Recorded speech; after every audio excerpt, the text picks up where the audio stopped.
The weekend's by-elections are the first good news the Victorian Liberal Party's had for a long time, perhaps a portent of what could be in store for Labor federally. The expert commentators will say you can't read too much into by-elections, but these by-elections reinforce the trends that have been apparent federally since the Prime Minister lost the voice referendum. And in Victoria too, since Daniel Andrews quit the top job and Victorians started to wake up to the debt bomb and the chaos he'd left behind. So yes, despite the spin MPs try to put on things today, a 16% primary vote swing against Labor in the seat of Werribee and a 10% two-party preferred swing is a disaster in anyone's language. And the Libs winning back Prahran should be a reminder that you don't need to out-green the Greens or out-teal the Teals to hold on to leafy seats, because the new Liberal leader Brad Battin is not the lefty that John Pesutto was. Meaning that results on the weekend confirm that replacing Pesutto was the right move, and so too bringing back Western Suburbs local Moira Deeming into the fold. Deeming is a rock star out in Melbourne's west. She grew up there, it's where she worked as a teacher and as a local councillor, and it's now where she's raising her family. New leader Brad Battin was alive to this, and that's why he gave Deeming special responsibility for Werribee, and she's been out there campaigning since Christmas. Battin is a former policeman, like Peta Credlin, so voters instinctively know that he's on their side in the fight against Melbourne's out-of-control street crime.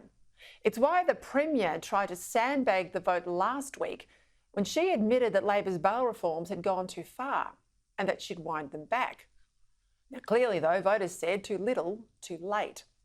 Like Dutton, Battin has also come out strongly on energy security, saying that Victoria needs more gas and it's got to exploit the abundant reserves it has rather than import gas if we're going to stop electricity prices spiking and if Victoria is to hold on to its heavy industry like the Portland smelter. It's a position that's common sense, I know, but so different from recent state Liberal leaders. As to how all of this is impacting the Labor brand, one of their own, former Labor pollster Cos Samaras, well, he's scathing. He says Labor governments have turned their back on working class voters, and the Labor's once great red wall has turned into a barbed wire fence. It's Labor's lowest primary vote in history, he says, in a seat they hold, a seat that for over 45 years has been a dead red. We'll talk to Cos about this in some more detail in a moment, but hear his warning. He says, if I were a Labor MP in what was once a safe seat, he says I'd be planning my retirement or treating my electorate as a critical marginal. On these figures, federal Labor seats like Aston, Chisholm, Dunkley, McEwen and Corangamite all potentially in play, putting Peter Dutton inside of the 18 seats he needs to gain majority government. Like federal Labor, Victorian Premier Jacinta Allen was putting on a brave face and promising real action, she says, to address the concerns of voters. Trouble is, Labor, state and federal, is addicted to higher taxes, more regulation and bigger bureaucracy.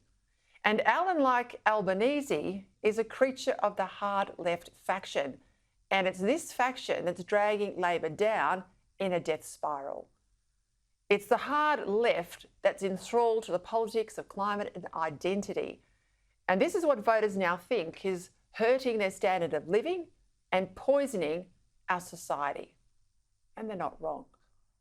Expect a nervous Albanese government to deliver even more handouts in next month's budget or in the election campaign if it is preempted. Because for most voters, this will just confirm that Labor has run out of ideas as much as they've run out of money, your money, as they just borrow more and more billions from overseas.